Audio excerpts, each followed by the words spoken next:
Welcome. This is the Hot Seat Podcast presents Football Talk Live, our special free agency pop-up show. I'm your boy, Shawn Xavier, alongside the storyteller and Earl. And let's get a couple things out of the way. Of course, always make sure you follow us on Instagram and Facebook at the Hot Seat Podcast and subscribe to their YouTube channel at the Hot Seat Podcast. Fun time for us, guys. Fun time. Today is the beginning of the new, I don't know, is today the beginning of the new NFL year? I want to say possibly. The official year starts on Wednesday. There you go. So officially it starts on Wednesday. Yeah. So now they changed up on us. They got fancy on us, and they were like, don't call it the legal tampering period anymore, because they used to call that for a long time for free agency. Now it's like, hey, look, you can say what you're going to do, but you can't officially sign into the new league year opens, which would be Wednesday, I think, at 4 p.m. I think something like that. But as always, we got to talk about some football. Like, this is, as much as we love football, and some people coming over. Appreciate you, G Fish. We trying to up the ante, bro. We trying to make it entertaining when you come see us, man. I appreciate you. As fun as the NFL season is, and correct me if I'm wrong, fellas, there is nothing more exciting than the off season to me, because this is the point where everybody's the same. I know the Chiefs just won the Super Bowl and all that. But as of right now, everybody's the same from the standpoint of being a GM as such. Now, depending on what money you got in your coffers, shout out to the Commanders who got almost a goddamn $100 million, but that's neither here nor there. But everybody's the same. Everybody's trying to recruit players to their squads. Cats are being pillaged. It's been an interesting day. I've been looking at free agency stuff since 12 o'clock with multiple laptops and my phone in hand, talking to people like I'm goddamn Ian Rappaport or something like that.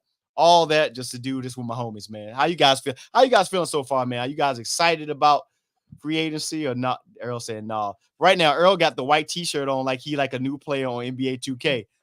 Eating and everything. I mean, damn. Right. Don't even know we got a show. Just right. Yeah. Listen, this is unfiltered conversation. So wow.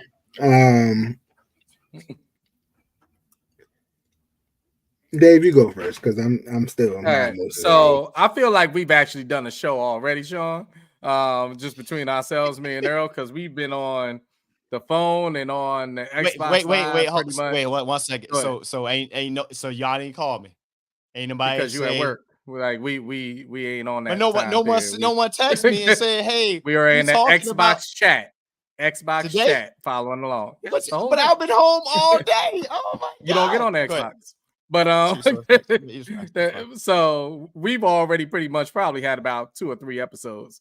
So this is kind of reiterating everything. Oh my God. But I kind of told Earl to kind of fasten the seatbelt and tread lightly, because you got to go into the mindset of any players that you have on your team that are free agents. Just go in with the mindset that they're not on your team. Absolutely. Don't think that they're on your team. You get what I mean? And then sitting back and then going, oh man, I'm mad that we lost them. No, we don't have them anymore. You got to separate yourself from them. Now, I already knew the Giants wasn't going to spend no crazy money on, especially Saquon, and I didn't know how high they would go for X-Men. So the day started off pretty shaky. And I was thinking about our conversation that we all had offline about I know you'll probably get into it, so I won't go too far into that. But if this is somebody's last year or not. But I kind of just sat back and I said, okay, let me just let the day play out. Let me see what they got in the plans, because you can't put your eggs all in one basket. So I know a lot of Giants fans are mad that Saquon is gone, but if we're being honest, we weren't going to pay for Barkley what the Eagles paid for Barkley. We just really weren't. I think the hardest part as a Giants fan was not the fact of Saquon leaving. It's the fact that he went over to the Eagles, if you get what I mean. So people can be mad about him leaving. We haven't paid the man. He had to go and get his paper from somewhere. But when it's like, oh, man, I didn't want to see either those Eagles or Cowboys pop up there. That the Eagles popped up, and I was like, here we go. Let me ask you this though. Was this a smart move for Saquon? I mean, because he also prior to him signing to the Eagles, I know Howie Roseman, he does what he does. But there was an offer, and I'm trying to pull it up, and I haven't found it yet. There was an offer put on the table. I didn't And hear anything you just said. yeah. So I'm sorry. Did you? I'm No, sorry. I didn't hear you. That's why I made the face. My bad. No, the Texans had an offer on the table for Saquon, and he chose the Eagles over the Texans. So was this a smart move for him? Can I chime in? Go ahead. Yeah, go ahead. Okay. So I think this was a little bit more personal than we would like to think it was. Okay. I don't know what the Texans' offer was. Yeah. Yeah, whatever. I don't know what the Texans. I don't know what the Texans' offer was. I'm gonna go on a limb and say it might have been in the ballpark, might not have been, but it probably was. But I think. So let me stop. I'm gonna stop real quick, Earl. According to this, it said the Houston Texans offered Barkley around a 3-year, $33 million deal. He ended up signing a 3-year, $37 million deal worth up to $46 million to join the Philadelphia Eagles. Yeah, so he took the money, which I'm not mad at. Like he's been asking to get paid, and he got it. The issue that I have now, are you saying it was a smart move? Yeah, it was a smart move financially because he wasn't getting nowhere near that with the Giants. So yeah, it was definitely a smart move. Okay. It also potentially was a smart move because it was a little bit closer to him winning the potential championship because he wasn't scraping that with the Giants. Right. Not right now. But in terms of legacy, I would say no. But I mean, hey, who cares about that? Because he could start another legacy with the Eagles. But that might be short lived, depending on his durability. Right. He's 27, 3-year contract. I mean, I'm happy for him in the sense that he got paid. Where as a fan, I look at him funny, and it's kind of middle finger to him because you went to the ops, bro. He did. Like he did. I know that some of this had to be personal because the Giants were, playing with him.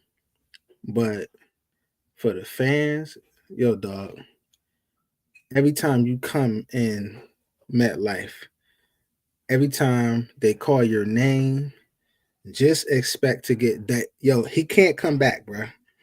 Like, there's no ring of honor. You can't come back, bro. Nah. You can't come back. You was about to be out of here. Like, even if you left, you were still going to be beloved. But it was 2 teams you couldn't go to. Dallas. One was the Eagles, and the other one was Dallas. Yeah. You can't come back, bro. And I said what I said. You can't come back, bro. It ain't nothing you could do. You can't come back. This is why I think it was and I'm gonna make it quick. I think it was a bad decision on his part, only because looking at how Nick Sirianni, the head coach of the Eagles, hot seat. Now they haven't said it yet, but remember he didn't got rid of both his coordinators. The Eagles didn't do too well last year. If he potentially, even though it may not start like that, and looking at how Howie Roseman and them operate in Philadelphia, and this will make what, year 4-ish, maybe I think of the Eagles, maybe 4 or 5. If they don't do well this year, he could have another head coach going into the second season. Now, I don't know what the breakdown is of this contract. It could be one of those ones where the first year is good, and the second year they can move those numbers, and then they could, he'd be out of there. But yes, to your point, Earl, he took the money. But at this point, I know NFL, guys, they trying to make their bread, bro. I get it. But if Nick Sirianni if they don't have a good season in Philadelphia this year, and Nick Sirianni gets canned, I agree. What does that mean for Saquon going into year 2? Real quick, because we could talk about the Eagles and Sirianni and stuff all day. But I know this is what's on everybody's mind. And maybe G-Fish could throw it in the chat. Right. How the hell the Eagles always got money? Always, son. Money. And they paid their quarterback, bro. So there's no excuses. How in the hell does that front office find money? I have no idea. I want to see the books. I'm asking for the books, man. But I think here's another question. I don't think the Eagles necessarily upgraded with this position. Yes, I think that I think that this was a bad financial decision for them because and this is no hate. Saquon is my guy. Well, he was. But he's 27. He's an injury prone. I think we took his best years.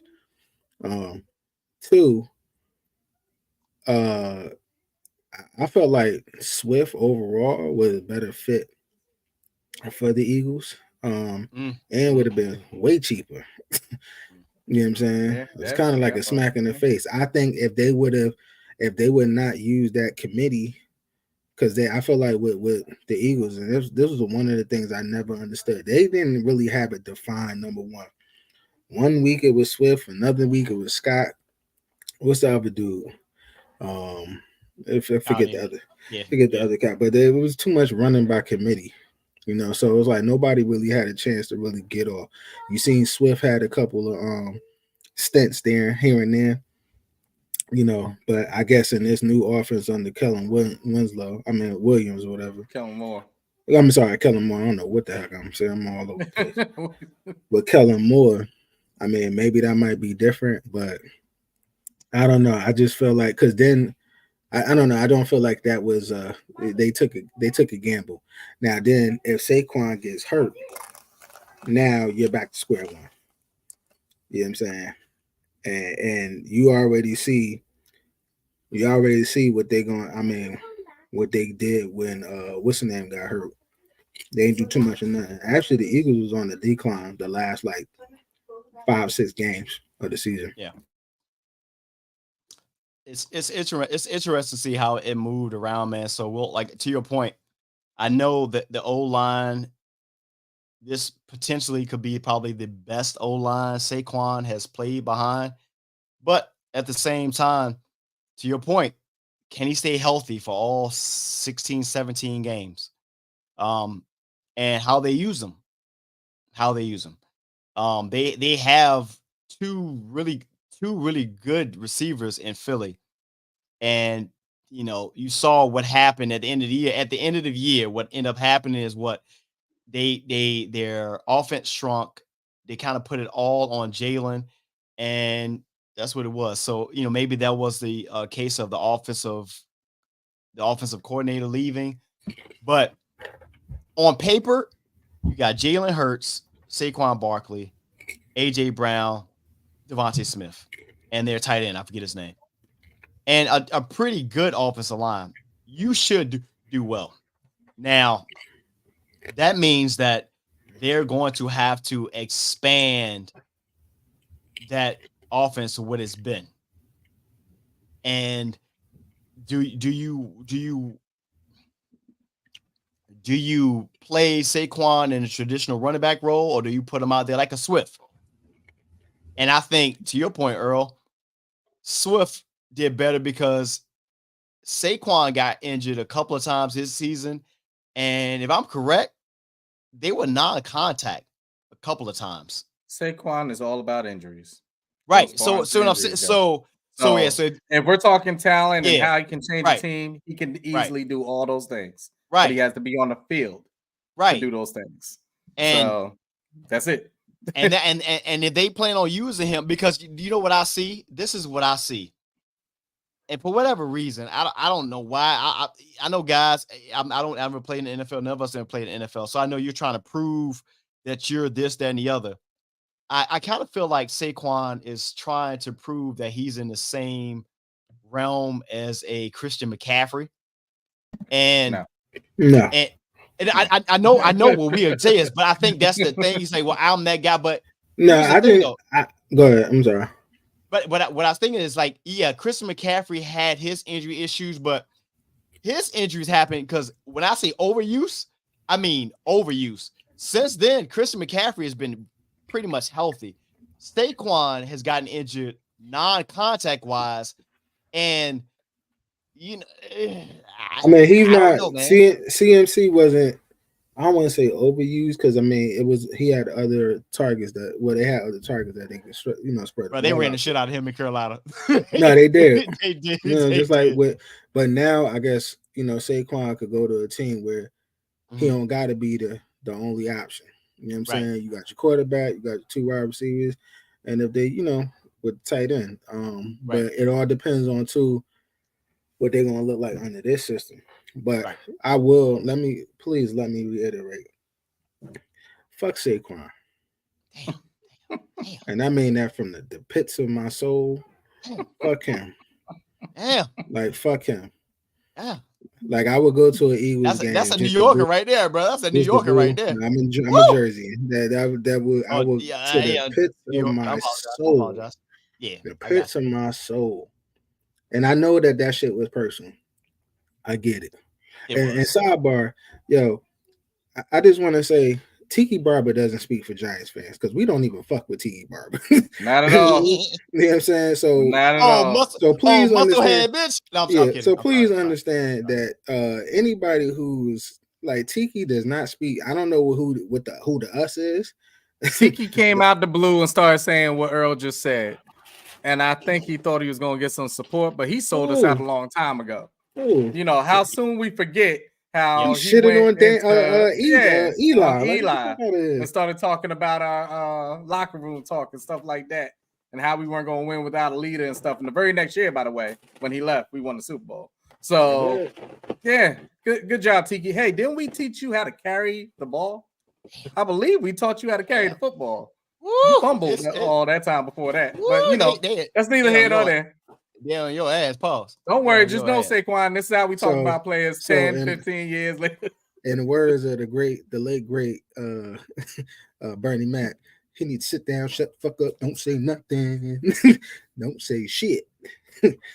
But I promise you, we're not always this hostile. We just love our football so much that we want to subscribe. We want to urge you to subscribe to the Hot Seat Podcast Plus so you can join us for the 2024 Hot Seat Podcast NFL Draft Watchcast.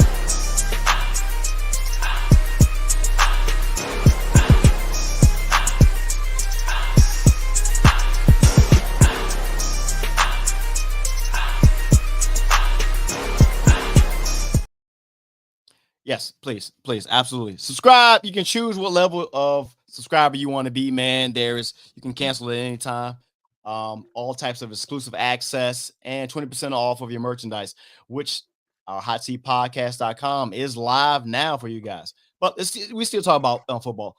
Before we continue, my bad. Go ahead. I do want to say a special shout out to Dave because today has been a day. Okay. He's had to talk me off the ledge a couple of times today. Oh man. And I'm just like, and they did not call me or nothing, guys. I apologize. As a Giants fan, like you gotta have support groups because that's fact. You just know that they're never gonna do what you expect them to do. They're always gonna do the opposite. And they go out of their way to piss you off. We don't get to that, bro. And real grim.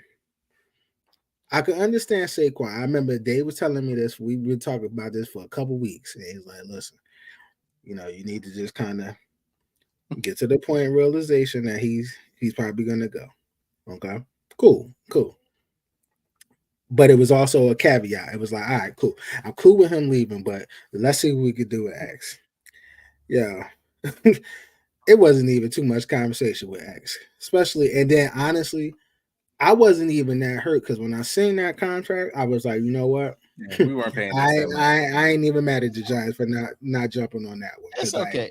It's okay. It's gonna be all right. But I tell you, I was about to really boycott the Giants this year, but when they made that trade, and I wasn't in the sad thing, I wasn't even mad to see it. Let him get to all that, man. Yeah, let me get. Before we get to that, man, I know where you're going. I got you. I got you. We let it go off. Look, something else, like even with all the big numbers and everything else, one of the two highlights of the off season has been this particular transaction, and that was one Russell Wilson. Yes, I know Russell Wilson hasn't been the Russ cooking in several years, but at the same time, man, Russell had a pretty decent season in Denver last season. He had about 28 touchdowns. I want to say 6 interceptions, I think. You can't blame all that on Denver. They got Sean Payton in there. That's a whole nother conversation for another day. But at the end of the day, man, I know he had a conversation or a visit with you guys' Giants, and then he went and visited the Steelers, and I'm assuming the Steelers one went better than the one with the Giants for whatever reason. But Russell Wilson is signing 1 year with the Steelers for the veteran minimum. If you guys haven't been paying attention to free agency in the NFL, the Denver Broncos are on the hook for $85 million of dead cap money because Sean Payton decided, hey, I'm going to reset all of this and get him up out of here. So they're going to be paying all of his salary. And the Steelers got him for the cheap, 1.75, I think is what it is. And great move for them, because have you seen the quarterbacks they've had from Kenny Pickett to what's the other Mason, whatever the hell his name Mason Rudolph is? They had Trubisky there. Yeah, and there's a coach there and Mike Tomlin who ain't gonna be for the bullshit. I'm like, hey, Russ, look. So much so, Russ didn't cut his motherfucking hair. Remember, Russ had like the curls and shit. Russ got he got a one. You know, that one guard when they cut all your shit even. That's all he got right now, bro. He ain't got nothing else. And he did do a little video, you know, the whole little renegade shit, whatever. That's he got the military cut now, bro. Look. I'm gonna tell you right now, bro. No shit. You know what's wild? It's funny. It came like kind of full circle because if I'm correct, and I should have pulled this up before then, Russell, he's not from VA, but there is some ties to VA. Let me pull this up now. So I know he went to North Carolina State eventually, firstly, then he transferred to Wisconsin, but there are some ties somewhere to VA, and I'm gonna pull up in a second. But why I say that is, of course, Mike Tomlin is the consummate Newport News guy. He is not for the bullshit with him coming out there, man. And if nothing else, I think that he upgrades the Steelers team a lot, and it kind of mirrors, even though he was old age, it kind of mirrors what the Seahawks were in the early days. What I mean is they got a legit defense, which the Seahawks had. They seem to be running the ball more, and they got decent receivers. This could be kind of like Seahawks 2.0. It was great all the way around, bro. First off, let's just go back. All right. And you got to go back in his whole storyline. There you go. He from Richmond. There you go. I know it's something. There you go. If you go back, remember, everything for Russ started changing when they made that play call on the goal line. I don't care what anybody said. Everything changed for the interception that cost them the Super Bowl. Yep. And then everybody started giving him the side eye. Imagine if he would have won that Super Bowl and had 2 chips under him with that killer defense and everything going on in Seattle. I mean, they probably would have won another one if they would have kept it together. But I'm pretty sure some people didn't even want to stay there no more after that decision was made. I'm almost certain to that point. So that goes downhill to the point where he thought he was straight. And then they pushed him on out of Seattle. He gets pushed out of Seattle, and then he ends up with Denver. And the story with Denver the whole time was what? All they need is a what? Quarterback. And they're going to be straight. It's Super Bowl or bust. All they need is a quarterback. So here comes Russ with a killer contract. That doesn't go as planned. And then they bring in Sean Payton. And you want to talk about a horrible relationship to the point that I particularly hated the Denver Broncos for the way that they were treating this man. And I'm not even no big Russ fan, but you're not going to humiliate me on the sideline. You're not going to come up to me. You don't come up to nobody else. Come up to me talking about change my whole contract around, parts of my contract, just because you don't like me, basically, and you want to save some money. And then you bench me towards the end of the season as if you got a better option going on. Yeah, so I wanted Denver to really go down, and this is the way it's happening. Think about it. He's about to go to a playoff bound, and with him being there, maybe even make some noise in the playoffs team with a head coach that is easily going to believe in him and push him up, prep him up in a way. You got running back, you got receiving core, young wise, you got defensive core that's stingy. I mean, and you're just in a place that knows how to put all those things together. Now, some of these receivers, young-minded, you know where I'm going with that, got to get their head straight for this year, or else they'll be gone too. But to go from a situation that you were just in to go into this type of situation, I don't think there was a better way for him, because most people were thinking, number one, was he even going to play this year? Right. People were talking about him sitting out the year and stuff like that. And then number two, if he was going to play somewhere, was going to be for a team that even, had a chance in any type of way, was going to make any noise. So I think all the way around, it worked out for Russ. It worked out for Pittsburgh, definitely, and Denver can kick rocks. So, look, this is what I get from it, and appreciate you, G Fish, for coming there. Yeah, Russell went to collegiate high school in Richmond, so those VA ties are there with him and Mike Tomlin. But here's the thing I get from it. I know Sean Payton. Okay, let me run this back. One, I'm not a Sean Payton fan at all. Sean Payton's career, and I know he coached under he probably coached under goddamn Andy Reid, because it seemed like everybody coached under him. His career was made off of one Drew Brees. And if it wasn't for the Miami Dolphins not believing in the medical situation with Drew Brees, he never would have had Drew Brees. So post Drew Brees, you know what Sean Payton's claim to fame is as far as quarterbacks? Fucking Taysom Hill. That's it. He's never, ever in his life developed a quarterback. The white man that don't throw the ball. Right. So Russell being out there, of course, that's not his guy. We all know what Drew Brees was. He was that guy. Same size as Russell for the most part, pinpoint accuracy and stuff like that. Russell was different. Russell was built different. Right. And of course, at the same time, Denver paid him 10 years and some shit. They gave him like one of those John Gruden contracts, and they still fucking up Denver. They might how that's working. Right. They should have kept Josh McDaniels for that point. Judy's going now. Right. So it makes sense. That wasn't going to vibe anyway. So we're going to see some few years down the line how this is going to work.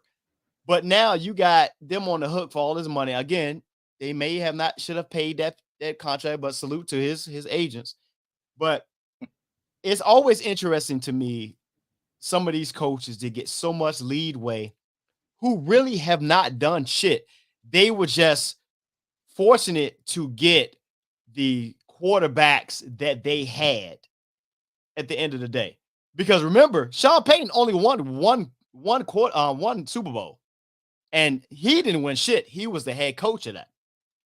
Besides that, remember, there was plenty of years when the Saints probably should have been in the Super Bowl and something happened weird, whether it was a suspect call. Yeah, I know it was just stuff like that. So Denver may rue the day that they brung him in. Now, was the contract for Russ overpaid? Probably so, considering.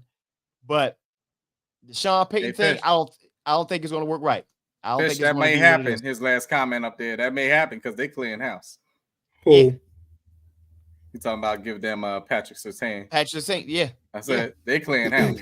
Yeah. I mean, at this point, they might. Mac, what's up, brother? What's up, Mac? How we doing, man? Mac? It's just interesting how they do that stuff, man. They overreached for their coach, man, because it's a name. They gonna understand after a while picking these old ass coaches. ain't gonna work for them. Yeah. I'm just trying to understand how much time are they gonna give Sean Payton to work? Longer than they will allow a black man, huh? What you say? Well, yeah, I mean that's true. Facts. Yeah, but it's expected that they're probably gonna have a good pick next year. Yeah. So let's talk about that. Not well, yeah, long they give a black man. Let's talk about Justin Fields. So a lot of stuff has been happening, and Justin Fields won. The Chicago Bears, his offensive coordinator is out in Vegas right now. And as of right now, Vegas didn't make any moves to grab him. I'm a fan of Justin Fields, bro. And I think we might all agree that there have been more quarterbacks ruined in the NFL by poor coaching than there has been developed. And we saw how the Bears played. I mean, the Bears have been the Bears for the longest fucking time. I mean, they just make bad decisions. They just make bad fucking decisions. They do. And at 24, 25 years old, you can't convince me that one of these young quarterbacks coming out of the draft, a la a Caleb Williams and these cats, are better than this cat who's built kind of like in the mold of a shit. Why do I forget his name all of a sudden? Cam Newton type. That they are better than him. I think poor coaching ruins a lot of guys. And as of right now, if Justin Fields does get traded, man, he might get traded for some shit like they did at Mac Jones, like a 6th rounder, because no one's giving up a 1st, 2nd, 3rd, probably not even 4th, 5th or 6th, maybe for him. I think he. What you got? What you think? I think he does get traded. Okay. I think he goes to the Vikings because the Vikings need a quarterback, and they also have a star wide receiver over there who is about to come up on his contract, and there's no way in hell that after this year is up, he's going to re-sign if they don't have a quarterback. And I don't remember what they picked. What was it, 16th or something like that? Dave? Was they picked? Something like that. But I don't see them getting somebody in the draft or risking it. Like, I think they need to get something guaranteed. So I wouldn't be shocked if Justin Fields went to. Or was that Seattle? That might have been Seattle. Yeah, it might have been Seattle. I don't think it's a bad look for him to go to the Vikings, because the Vikings don't have nothing else. Because we already saw last year. We'll see. Their backups weren't it. Right. This is the interesting thing about. Oh, go ahead. No, something real quick. This is something I've been hearing about the analysts, and this is something that I think is the crazy shit that happens. They were like, well, why would you trade a young, still developing quarterback within the division? Here's my question. Why the fuck would you, if you think that, why the fuck would you trade a young, developing quarterback? See what I'm saying? Like, if you don't want to trade a young, developing quarterback within the division, why don't you keep him and develop him? That's that, hey, if I trade him to the Vikings, he actually might be good. If you think that at any point, maybe you should develop the quarterback. See what I'm saying? Like, it's one of those things, like, correct me if I'm wrong. Like, if you're having second thoughts, no, I get what you're saying. Yeah, like, if that's coming up, then you're actually against your whole reason. Yeah, you're stupid. of getting rid of that person. Right. I wanted to say real quick. So Vikings, by the way, have the 11th. Okay. But I wanted to put out there. It's not a bad pick. It's an interesting thing about Fields, if you have any belief in him, which I do. I think he's just in a very bad situation over there. I do too. So with Fields, also realize this: for the team that would trade for him, he's still on that rookie salary. Mm-hmm. That team can pick up a 5th-year option. Right. So you can basically play. Was it a year or two? Because he's only been in for 3 years. Just a year. I think. I think you go for a year, and then they can. Has he been in for? I'm saying, has he been in for 3 years? Because this would be a sport. So no, this last year will be his last year then, right? But they have because he'll be a free agent. Yeah, but they have a certain time when they can pick up his 50th option. Like they, like a Okay. certain date. They do it. Yeah. So I wonder when that is, because if somebody's able to make that trade early enough, they Right. basically get 2 years still under Right. rookie parameter as far as pay. That's enough time to tell me what I need to know, especially if you really need a quarterback. Right. And if you don't think that you're going to get a quarterback in that first round. Fish, I was actually thinking about that. Did I not run that? I He's said he's better than Daniel. He's better than Daniel Jones. I'm gonna tell you this. Daniel Jones, hands down, is gonna be gone after this year anyway. Yeah, it's already written. Giants are at 6. Now we're gonna get to the trade that happened, but that trade did change one thing, because now the Giants don't have a high second round pick. They got the lower second round pick. So they got their 6th pick, and then their next pick is in the low second round. Right. So basically, if you don't get your quarterback at number 6, which I think those top 3 are going to be gone, yeah, you can go out and get a receiver, but now you're banking on what? So let's say you went out and got a Fields as if it was your second round pick, and you traded like a 5th round pick, which really it's whatever. Yeah. And you got 2 years to kind of play with his money, where Daniel Jones is already getting paid. Me as a Giants fan, I'm just saying, just something to think about if we don't get the QB that we want. But again, that's something that you want, and we already said the Giants do the opposite. Oh, I hear you. Hey, they also don't get a black quarterback, but let's get well, that's true. That's it. True story, facts. Nah, true. There ain't no lies there. Hey, look, and for everybody who was clamoring for Justin Fields to go to Atlanta, outside of Michael Vick and 2 games from Byron Leftwich, and I think he was like the 3rd stringer, Atlanta don't have black quarterbacks either. If you look at their history, the only real black starting quarterback they've ever had was Mike Vick. No one else has been black in Atlanta. How funny is that shit? Irony, to say the least. Somebody else, man. One of the interesting things that are happening right now is Bengals wide receiver T. Higgins asking for a trade. Mind you, they franchised him last season, and then he asked for a trade after them not really moving on in a long-term deal. And from what I understand, and if they have the non-exclusive franchise tag, that means that a team that trades for him has to give up 2 first-round picks. My question is he worth 2 first-round picks? You know what? It depends on what team he's going to. You know what team I wouldn't mind, or who should think about it, because their picks won't really mean shit. I think the Chiefs should really consider. Ooh. The reason being because the Chiefs, their first round picks, the next 2 years, them picks is going to be 31, 32. You know what I'm saying? Yep. So the picks ain't really going to mean shit. Right. 2, T. Higgins for them would be a superstar for them. You know, I think he'll be a nice. You talking about 6'3", 6'4". You talking about he's young, he's fast, so that's a target for Mahomes down the road.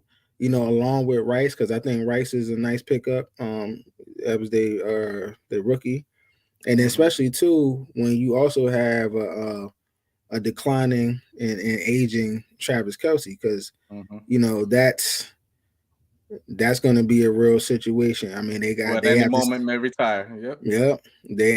He got to start looking at, because that's his safety net, and he got to start looking at or they got to start looking at replacement. So T. Higgins, I don't think would be a bad look for the Chiefs if they can do it. That would be something. It's interesting because of course now Jamar Chase, he's attached to the hip with one quarterback, his name, Joe Burrow. Thing is, Joe Burrow got to stay healthy. You know, he has to stay healthy. As good as Joe is, he has to stay healthy. You can't have another season where he's out, and then, you didn't let T. Higgins go. Jamar Chase perhaps signs a long-term deal, and you playing with whatever backups that they got. He has to stay healthy, but he hasn't been healthy for whatever reason since he came into the league. Hell, his first injury happened against the then Washington football team, and because the Cincinnati Bengals had a porous offensive line, and then so if they, I need the Bengals to stop being cheap, bro. At the end of the day, I need them to stop being cheap because first of all, you had for the first time since 1988, 89 is somewhere around there when the Bengals played in the Super Bowl against the San Francisco 49ers. You got a quarterback since Boomer Esiason who got your ass in the Super Bowl and a perennial playoff and AFC championship guy. You have to protect him. You have to. If you're not, all this is for nothing. Like he's better. They have more success. They have had better success, not more sustained, but better success with him than they had with Carson Palmer, Ocho Cinco, and those guys. Like even as good as they were, they didn't get to the Super Bowl. I'm not going to down or look down in any type of way on Joe Burrow. No, I got you. Right. The reason why I'm saying it is when he is off the field, you know he hurt. He's one of those people that you can sling up his arm and he'll be out there throwing. So he's like Matt Stafford in my opinion.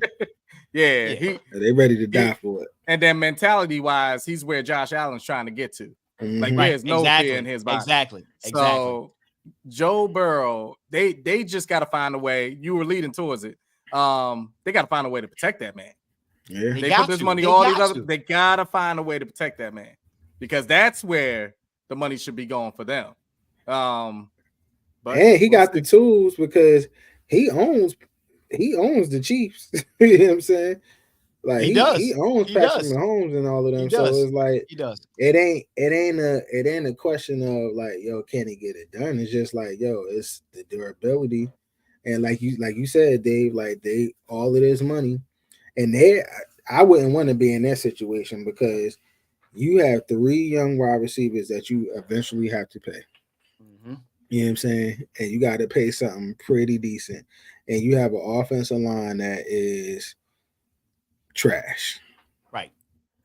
So speaking of money, and I've been leading up to this.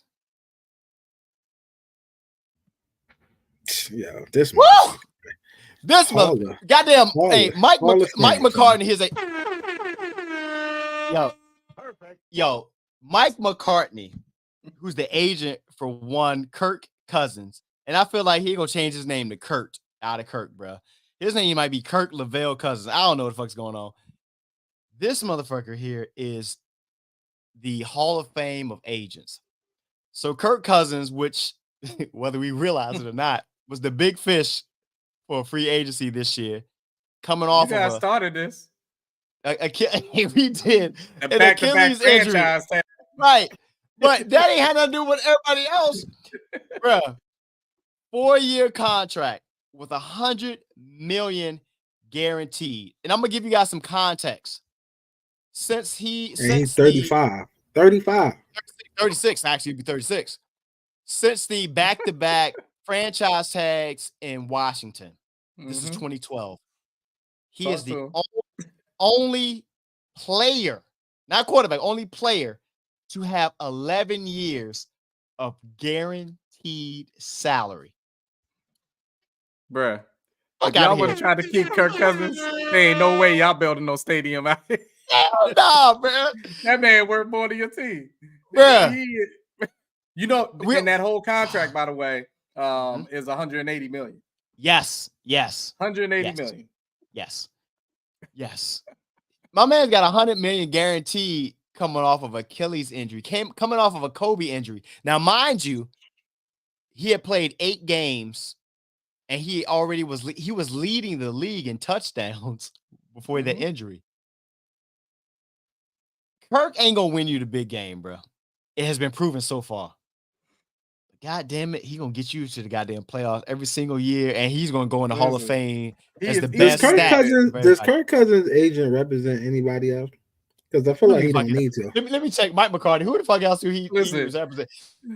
Listen, he might need to represent the Hot Seat Podcast. I said if I was coming into the NFL, there ain't no way anybody else is representing me. What's that? Drew Rosen? Nobody else. Hell no. Kirk Cousins. Listen, my brother could be an agent. I'd be like, nah, bro. I'm sorry. Them contracts. I'm looking right now, bro. Like, I don't think he can even represent anybody else because how, bruh, how, how is it that he's able to, 11 years of guaranteed contracts. He's coming off of a Achilles tear, and he comes into a contract for 4 years for $100 million guaranteed. 36. Hey, just know, fantasy football, bro. You might as well go ahead and pick up Kyle Pitts right now. Kyle Pitts and Bijan of a year. Yes, right. Hell of a year. Nah, and London Bijan. and Drake London. Hell of a year. Now, the serious question though, because he's clearly the best quarterback in the NFC South. And this is, it might be, a little preliminary on our picks. Where do you guys see Atlanta going into the? Because I think they will make the playoffs, but how far do you think how you see them going with Kirk Cousins? I don't know. I think they'll be all right because they got all the weapons. That he's playing behind one of the best offensive lines in the game. Yes, he is. Yes, he is. I think now they're gonna, especially with Raheem, shout out to Jersey, Everton stand up. I think they're absolutely gonna use Bijan in the manner in which we all, especially those who bet on these games, would like to have seen Bijan, used. And I think Pitts is going to have his best statistical year because he was so underutilized. But, one thing about Kurt going to throw that ball, and he got a lot of options. So go ahead. I want to go there with it, but I just want y'all to realize he injury prone. Not only that, but just the not. NFC in general. Now I'm talking about the NFC in general, though. Oh, I got you. Yeah. 49ers are still the 49ers. They are. The Rams, I'm just telling you, they're a very tricky team. You saw it, especially towards the end of the year. Right. And I don't even want to see what Puka Nacua is going to be next year. That's going to be ridiculous. And you gotta pay attention to Green Bay too. You still got hold on. You got the Lions. Mm-hmm. Lions is going to do their thing. Green Bay, I don't know if you're going to get to it, but what they're doing in free agency, my God. Yep. And then you get to their division, which I believe they're going to take their division. And then you also got our division where, sorry to say, I got to mention the Cowboys. They're going to make it. They make it there in their way. And then the Eagles, we talked about who they've added. So it's not going to be this cakewalk just because they got this quarterback in there and they got pieces around them. You got teams that, already are thinking about how far they get in the playoffs. They don't think about getting to the playoffs. They think about how far are we going to get in the playoffs. And all those teams are kind of in that sense and getting stronger. So while they added a quarterback, like I said, Packers added a lot. Lions are on a roll. Rams are always scary. 49ers are always there. Eagles are always there. And Cowboys, if they get there, it don't matter because you know what happens. So this is what I got from this case. So the Atlanta Falcons were 7-10 last season. And there were plenty of games that they should have won. Hell, they should have won the game against the Commanders last season, but their quarterback was just so shitty bad. That'll make them 8-9 right there, just off the game they played against us. Mm-hmm. They were 7-10 with very poor quarterback play. The best record in the NFC last year was 12-5. The Atlanta Falcons with better quarterback play could have easily have been a 12-5 team. Kirk has proven he can get you to 12-5, if not more, if not the best record in the conference. Now, what does that mean for the big game? I don't know. But you got to look right now as you got San Fran 12-5, Dallas 12-5, Detroit 12-5, Eagles 11-6, Rams 10-7. Then you got the Tampa Bay Buccaneers, who won the division by default because the Falcons didn't have a quarterback. 9-8. They should definitely get the division. Green Bay was 9-8. They're going to be a double-digit squad next season. Now, again, if it comes down to Kirk and winning the game, good luck with that. But if he can help them get to a double-digit season and it falls on somebody outside of Kirk, think about their division alone. Off their division, they're going to get 5 to 6 wins. They are. So they are, and he's going to be pinpoint accurate. He's going to get some people paid. Hell, he's getting what's the name paid in Minnesota for sure. He's going to get some cats paid, bro. Bijan may end up being that guy, like that dual threat guy, end up having 1,000 and 1,000. I can see that. And they have and he's playing inside too. Mm-hmm. The fact that he just got another $100 million guaranteed, man. Mm-hmm. Yeah, beast. Oh, sidebar. This is reported too that the Giants gave up the 39th pick. Yeah, I said that. Yeah. That's the first second round pick. Yeah, so we'll see what happens. So since you're talking about the Giants right now, man, let's go ahead and talk about the trade, because even after the letdown to many Giants fans that was Saquon, you guys did get what I feel like is one of the big fish of if this would come up right, and one being Brian Burns. He was an unexpected. Yeah, he was. Brian Burns traded to the Giants, 5-year, $150 million deal coming from the Carolina Panthers. Yeah. They gave up a second round and a 6th round, I think I saw. Fifth round. My bad. For next first year. Of all, I don't know who the fuck wants to play for the Carolina Panthers, but whatever. But Brian Burns, man, linebacker to go alongside Kayvon's not Kayvon. Yeah. They play him in different places. Yeah. You got Dexter, you got Kayvon, and you got Brian Burns. So how are we feeling about that? I like it. How do you guys feeling about that trade, man? Go ahead, Earl. I mean, I love the trade. I think, especially for Giants fans, like with the day we've been having, needed what up, Khalil? Needed some kind of pick me up, because motherfuckers was on suicide watch around here. But but the only thing that I'm just like, what? Is just that 150 million, 87 guaranteed. Now we are a team that when we came in, we had around 39.2 in cap space.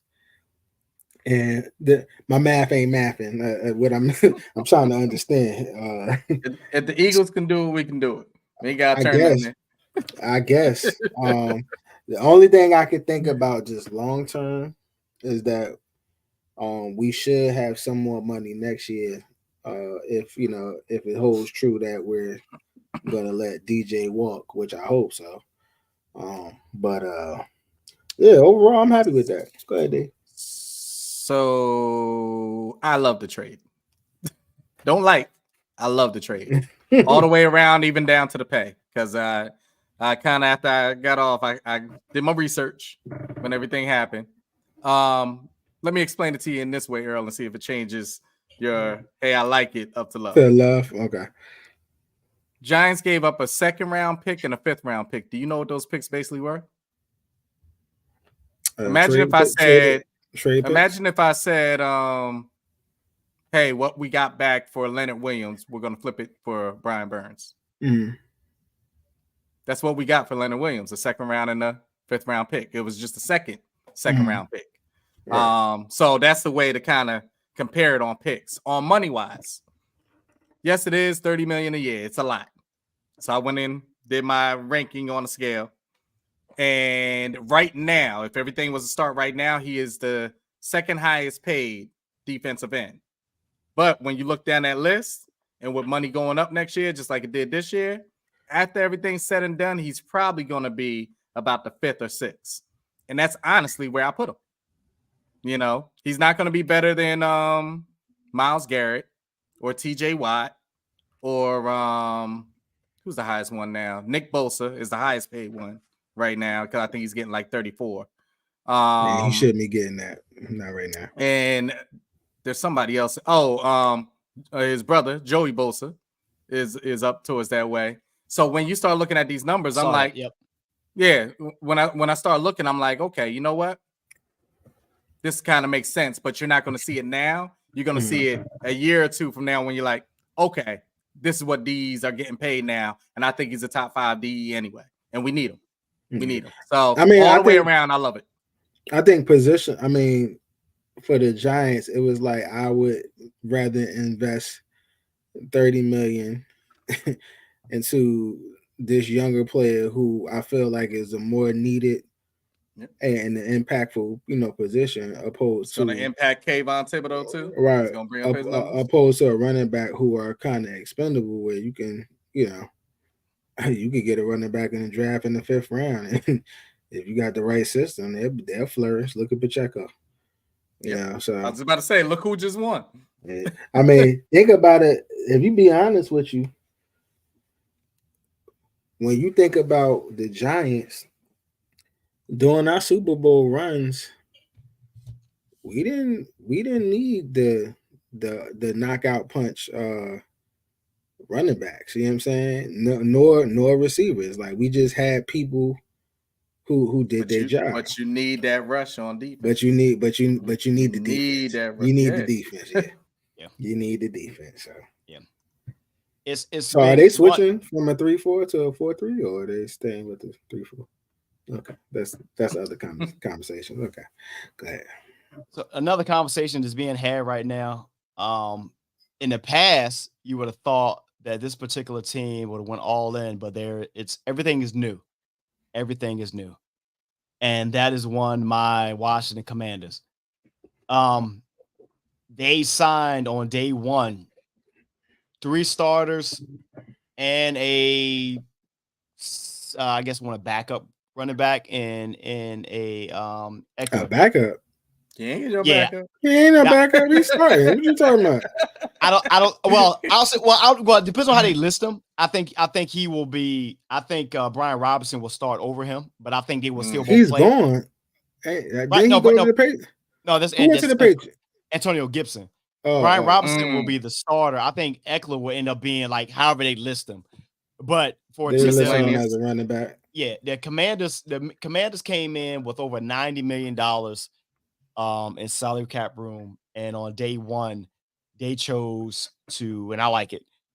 They chose to sign the positions of need with actual starters outside of Austin Eckler, the center, DN, and the linebacker. They decided they are all 27 years or younger in this case for all really good deals. Most of them from the Cowboys. 2 of them were, and one's from the Panthers.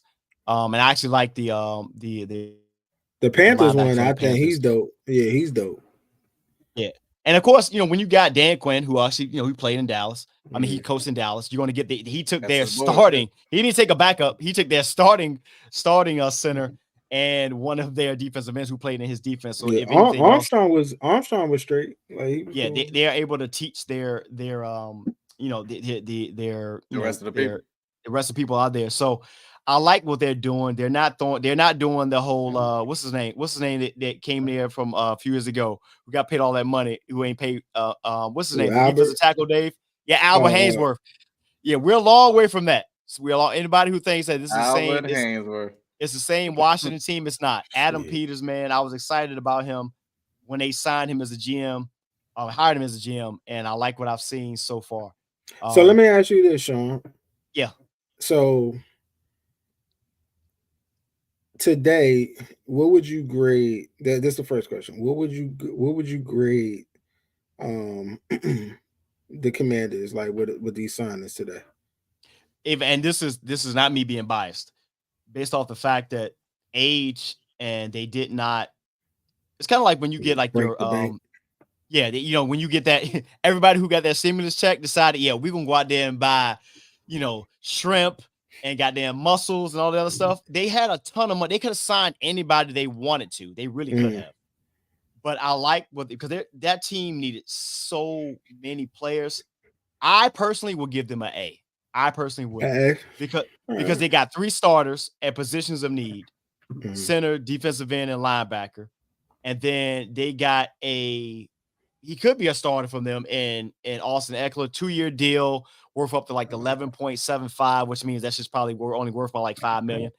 I like what they did, and they still, this is just day one, and they still got to go through the draft. I trust in the GM that they have. I would give them an A. They didn't overpay for anybody. I will agree with that. They didn't overpay. Now, saying is that there's so many holes on both sides of the ball, right? What else with all of this money? Y'all got like the highest like cap, right? Right. What else that's out there would you want? And do you foresee any trades happening? Even if you do have a trade, I don't know who you would trade. So all of the big name tackles have been taken off the board, and then the guards, they got some big guards that came out as well. We got right two now, So right, you got Tyron one Smith. is a tackle that we got. I don't think they're not going to bring in a Tyron Smith because of the injury thing. They're not going to do something, throw money at people because of what you've done in the past. I think that's the issue for any squad. You pay. I understand these that guys wouldn't be a bad move though. I mean, that wouldn't be a good move. It would be a bad move. I'm gonna tell you why.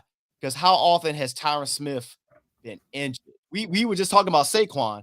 So you talk about Tyron Smith, who's been injured more than Saquon has. So you pay him all that money because of what he's done. But if he's not on the field, he's just taking up a bunch of contracts. And remember, when you have this money, it rolls over to the next year. So you also have to pay some guys that I like the fact that they're coming in and nobody's safe. I like that. Like nobody is safe. If you're gonna pay some cats, and two, when you got a team like us, you got to convince people that it's worth coming to Washington. So if you're just throwing big money at folks, that don't mean nothing unless you're winning at the end of the day. So I like what they did. They still gonna have a lot of money on the books. And they may find some people last minute. They didn't go out and reach for Kirk. A lot of people actually thought they was going to actually try to go for Kirk. But because I don't think they was gonna pay that Kirk money because Kirk exactly. So that's but a lot of people they thought they was gonna pay for him, but you got so many holes. So then, all right. So that leads me to my last question. So, who do they need to get in the draft, and who do you foresee them getting in the draft? They are going to draft a quarterback.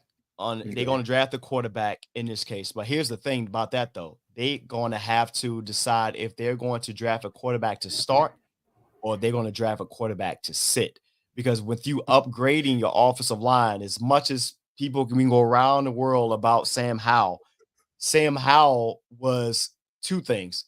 He was one, the victim of a really bad offensive line and like OC game calling. At the same time, he was also, this is his first year developing. So let's say this, if they go in, they draft a high quarterback, and if Sam looks better in the offseason, what do you do?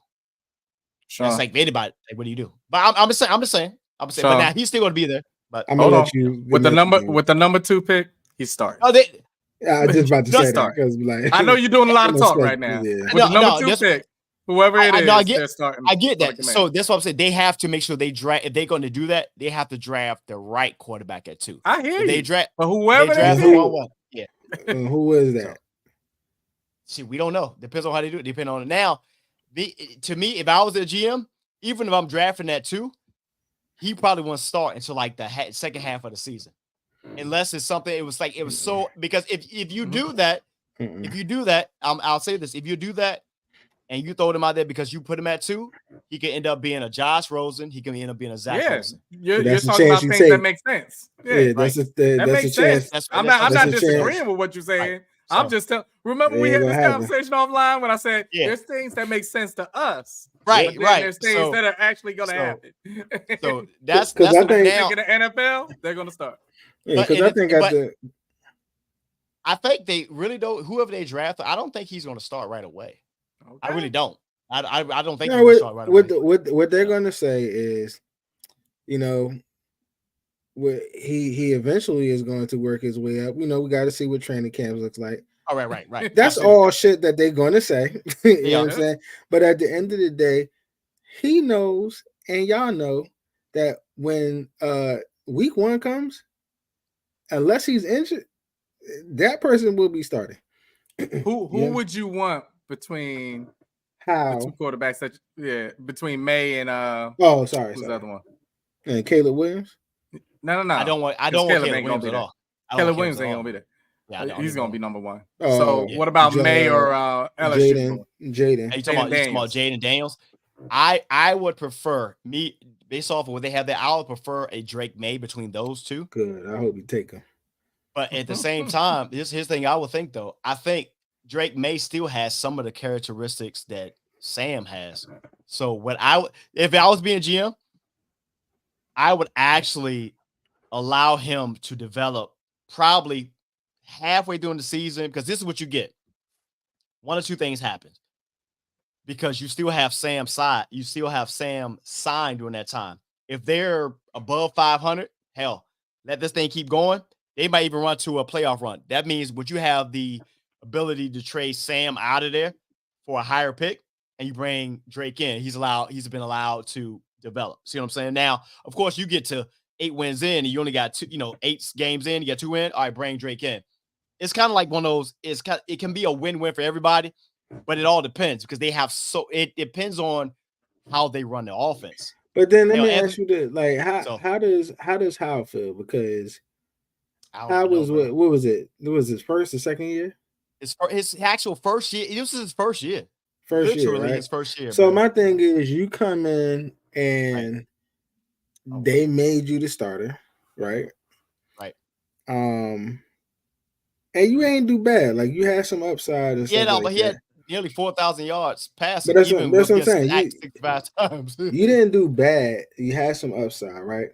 Right. But you can't develop, like, whatever quarterback y'all bring in, you can't develop that quarterback with another young quarterback. Like, you can't. That's why I thought, Earl, that's why I said in my mock draft, this is me. If I was doing this, and I know it's not, this is all the people who get paid a lot more money than us say, hey, with that high of a pick, you have to pick a quarterback. And that's why most teams fail, because that's their thinking. Me personally, this is what I would do, because how deep the quarterback draft is. I would draft if I was doing it, I would draft Marvin Harrison Jr. at 2. This is what I would do. I would draft him at 2. Okay. This boy draft him. Yeah, he is. Oh man, you looking down? Draft him at 2. Wow. And then I would draft. I've seen it all. Yeah, he asked you a question. I would draft one of the other quarterbacks, whether it's a Michael Penix, or a Bo Nix. You would take him at 2? Oh, okay. See what I'm saying? After that, that's what I would do. I would not draft Caleb, Drake, or Jaden Daniels at that 2 because of what you have and what they just did. Because obviously they're going to run the ball a lot, which means that's just me though. You really have an affinity for No. That's just me. Al. It's what they have though. Like, because here's the thing though. This is the same thing they were talking about with Justin Fields. They don't want to trade Justin Fields in a division because he's a young developing quarterback. It's the same thing applies to Sam Howell. They don't want to trade a young developing quarterback for less than what they've been asking for, a 3rd round pick. So why are you trading him? Hey, just real quick, some quick updates. But go ahead. Texans have re-signed Noah Brown. Right. I saw another one. Leonard Williams re-signed with the Seahawks. Yeah, Chiefs are real big on. You may hear something about Darnell Mooney by tomorrow. Oh, really? He out of there? Yeah. It's looking like, because they have the connection through Matt Nagy, the OC for the Chiefs. Yep. So before we get out of here, guys, man, I know you might be the same thing. So there's been a couple, a few signs we haven't talked about. Of course, you guys let loose. Saquon and brought in Devin Singletary, who came in as his replacement. Gardner Minshew, 2-year deal with the Raiders. Michael Onwenu, 3-year deal with the Patriots. which is where Antonio Gibson went to. And also, real quick, Mac Jones, 6th-round pick, they traded him for him to go to Jacksonville. Yikes. Hey, hold on. You also know, the Eagles got Huff? Yeah. Mm-hmm. I think I put it Bryce Huff. They didn't pick up Bryce Huff from the Jets, which means, yeah. Make it make sense. G-Fish, I want to see the books, yeah. G-Fish. Yeah. I want to see the books. How is this happening? Bryce Huff, man, they gave him a 3-year, $51 million deal, man. And then the one offensive lineman that they signed, I think had $100 million deal. He's a guard.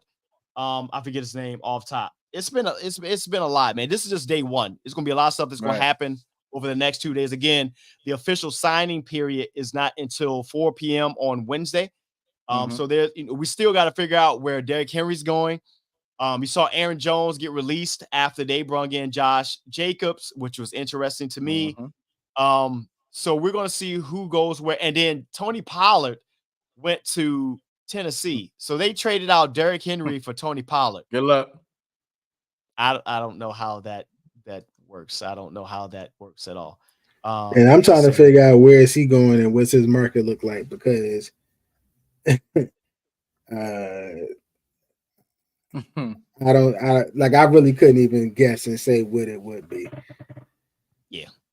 I'll still say this though. The biggest story right now is if he goes, and I think he probably will, where does Justin Fields go? He may not be moved to the draft. He may not. And who's going to take him? The Giants, maybe? I don't know. But he may not be moved to the draft. He may be sitting there round after round, and then somebody sits back and goes, okay, I'll give up this pick. Which is crazy, because you know how old he is? Justin Fields is like 24, right? 23, 24? He's the same age as a couple of the quarterbacks coming out of the draft. You mean to tell me they are better than Justin Fields? He'd have been in the league for a couple of years. They don't know shit, and they're better than him. This is the part of the NFL that does not make any sense, and this is why you have teams that don't win nothing. It's kind of like with your boy Howell. You know what I'm saying? He's a product. You're gonna say he's a product of the offensive play caller. You know what I'm saying? Where he probably could have been even better if he was under a different tutelage. You know what I'm saying? Right. Because he does have potential. Like, I think he does, man. He does. Hal does have a lot of potential. Yeah, I'm talking about Justin Fields, but go ahead. But I think it. I don't know. Like, I think it just depends. I think, and people are looking at what he's done his past 3-4 years he's been in, and you're looking at him with like a skewed eye, because it was a lot of that was the system. It wasn't the ability. It was the system that he was in. He threw the ball the most this year out of any other year, and then didn't they have a new OC? And now he's in Vegas now. Yeah, now he's in Vegas. Who? Yeah, the offensive coordinator. Yeah. So I mean, I also feel like too, it's about what the team, like, does the team back him? Because like, if the team backed him, then they're gonna do what Baltimore did with action. You know what I'm saying? Right. But the team clearly they didn't back him like they should have, and now you have this. So I ask y'all this though: the biggest what is the biggest detriment to quarterbacks coming into the league? A lot of times those guys have like development, but also if you're talking about from the physical aspect, they're gonna get hit. They're lying. You're gonna get hit, and their height, them being able. What do you hear about? It's short. If Chicago goes in and they draft Caleb Williams, which is what is expected right now, Caleb Williams is 6'1", maybe. So he's playing in the NFC North where it's cold. Mind you, he's been playing in USC for the last 3-4 years. So you go from the West Coast to the cold, and he can't see over the line. That means he's gonna scramble, which means the likelihood of him being successful in that division is not very high, to be perfectly honest. Like, it's not. It's not. You look at all of the quarterbacks in that division, whether it was Kirk, whether it's quarterback for the Green Bay Packers.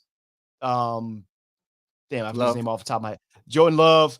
You got Justin Fields, and then you got what's his name up in Detroit. All those guys, at least 6'3" up. If he gets out there and they make this pick, this is going to be just another Chicago Bears miss when they could have drafted somebody better last year. And he's going to be another. Hey, remember, they also got the 9th pick too. Yeah, right. So if they smart, they draft Marvin Harrison and then draft one of the other quarterbacks at 9. I'm just saying. Yeah, I'm just saying. Shoot, I didn't. After this trade for the Falcons, I forgot the Falcons had the 8th pick also. Yeah. Man, that's crazy. Golf. There you go. There you go, Gary. There you go. Will you bring? And now to Washington? I would. If that was the case, I would bring him to Washington. If they weren't going to pick another quarterback. Go ahead. Who's your OC again? Cliff Kingsbury. Oh, that's right. Oh, that's right. Anthony Lynn. Anthony Lynn is the reason that what's the name came from San Diego to Washington. Lynn is the D coordinator.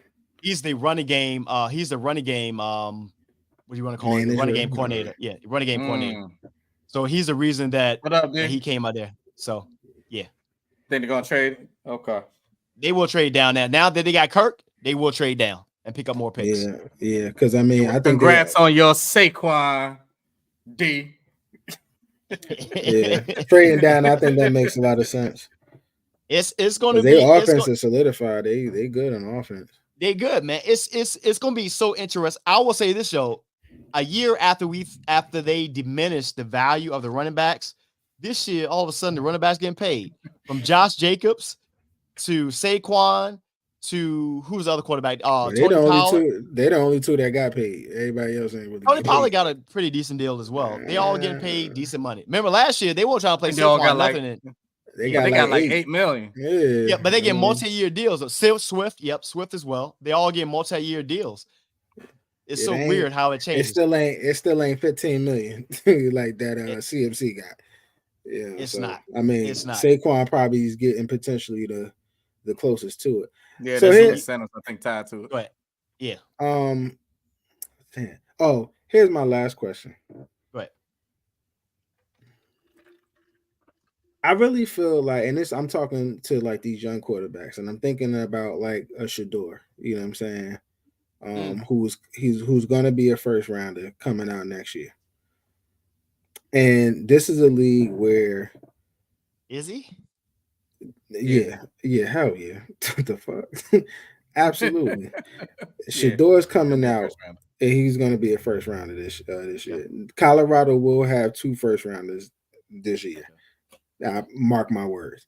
Right. Now with that being said, this is a league for like the past 10 or so years where the quarterbacks that come out are expected to be ready, like ASAP.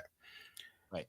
What I would like for these agents and people around them to do is stop looking at the short term and play the long game. Pause. Thank you, Earl.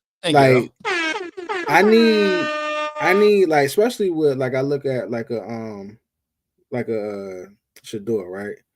Right.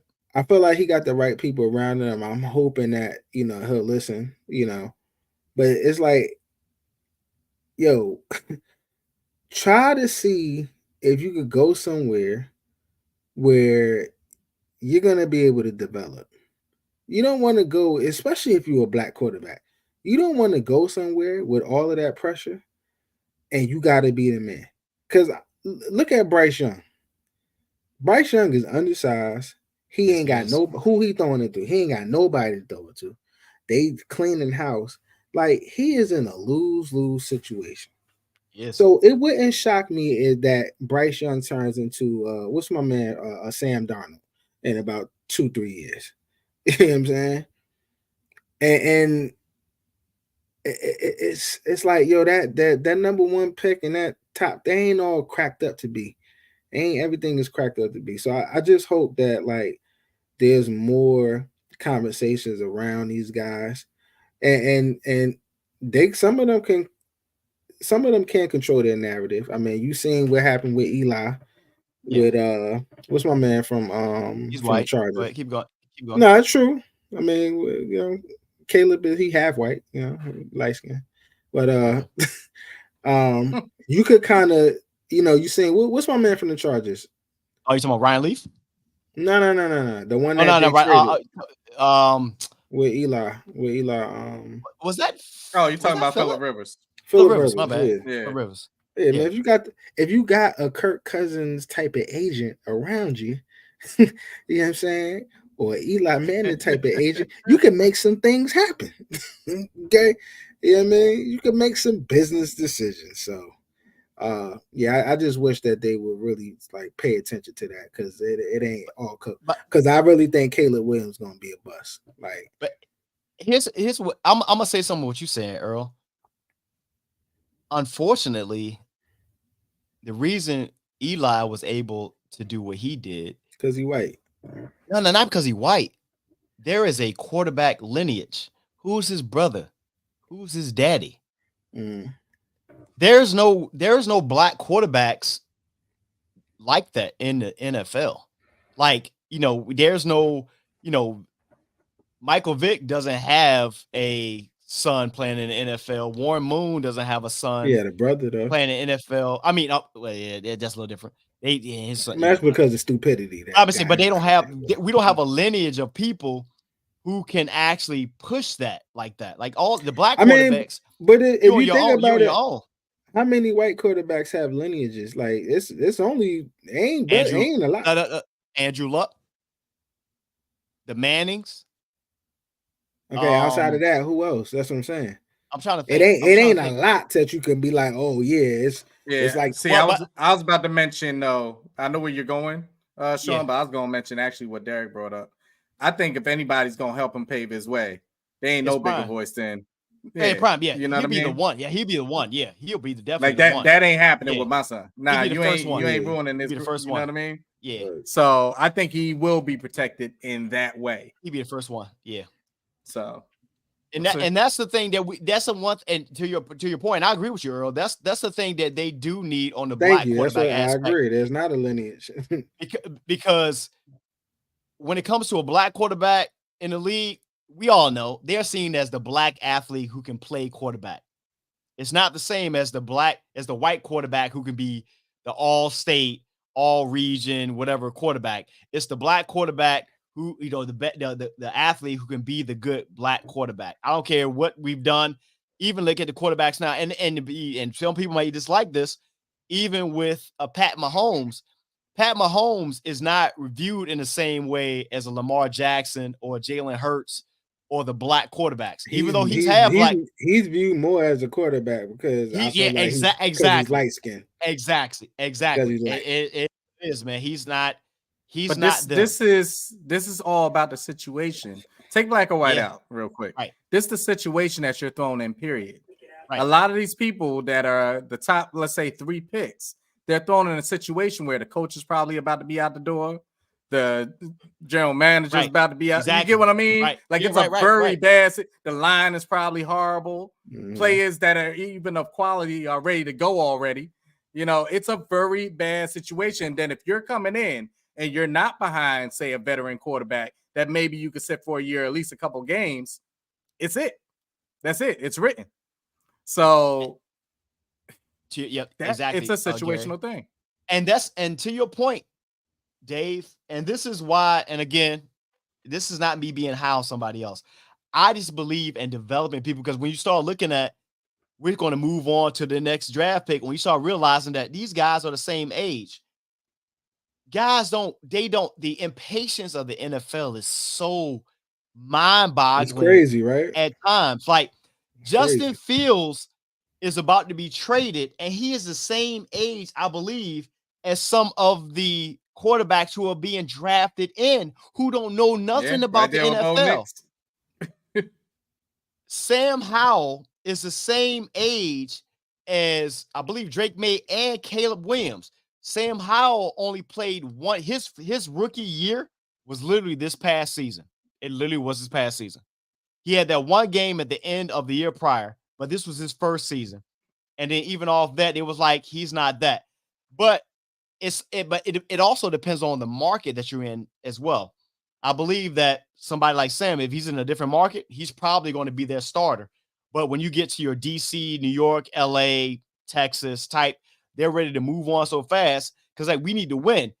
When in actuality, none of those teams are winning shit. Like they're not winning nothing. In DC, they're so fast to move on past another quarterback. Washington ain't won nothing since 92. The Giants, out of the three, out of the four of ours. No. What I'm saying is, the Giants, outside of the Eagles, the Giants are the only one who has won a championship in our division. So I get that part. Y'all, most in the current, at least in the current 2000s. But like, look at Dallas. Dallas, they be ready to move on. Y'all ain't won shit since 96. You go to LA, that's just recent. So it's the fan bases and these owners get so behind, they get the pressure is there. Like, bro, let's develop what you got. Because again, when you got, and we all agree that the media, sometimes they control who gets traded where.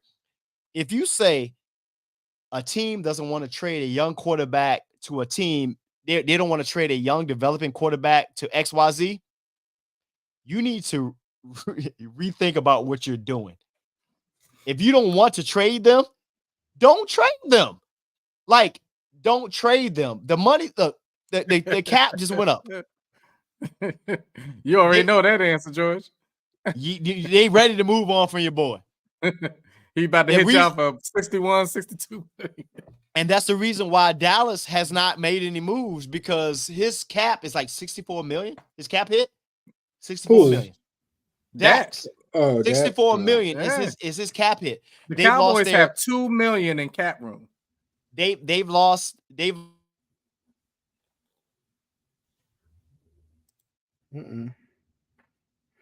See, you start talking about Dallas. And then Jerry heard you talking about it. He said, absolutely not. Shut it down. People.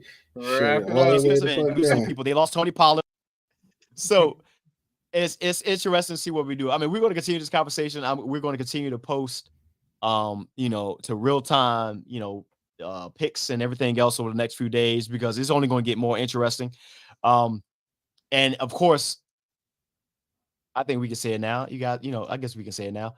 The real time, the Hot Seat Podcast Plus website is up. I guess I should have had that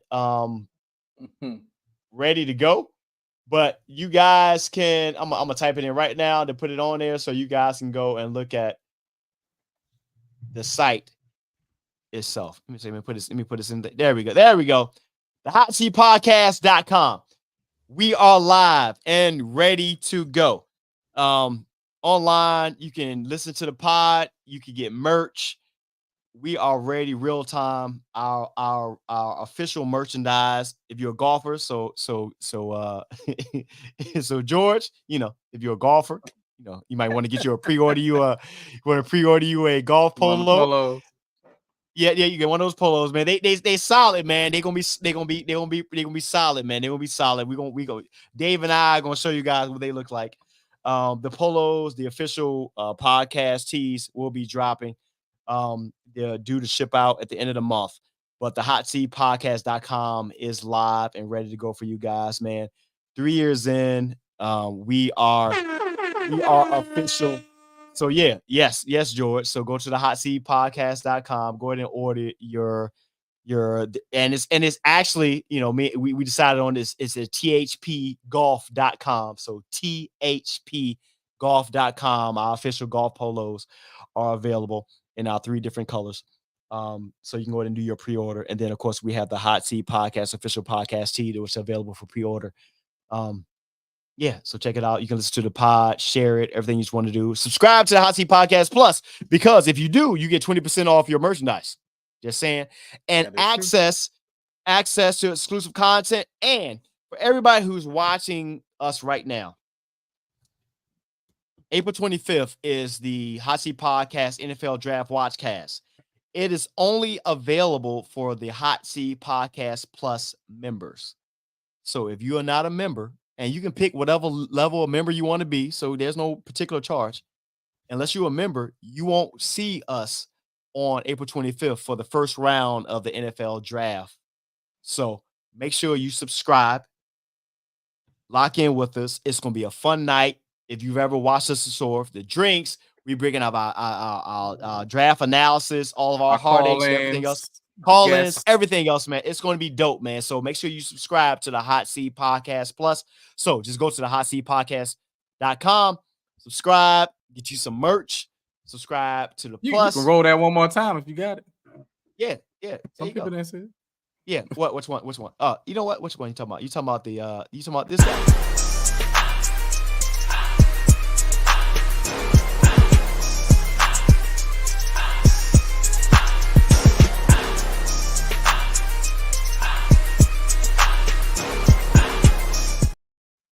Yes, that right there. That right there, man. Get ready. We are excited. That is exciting. We are excited to do that. We've been doing this now for a couple of years.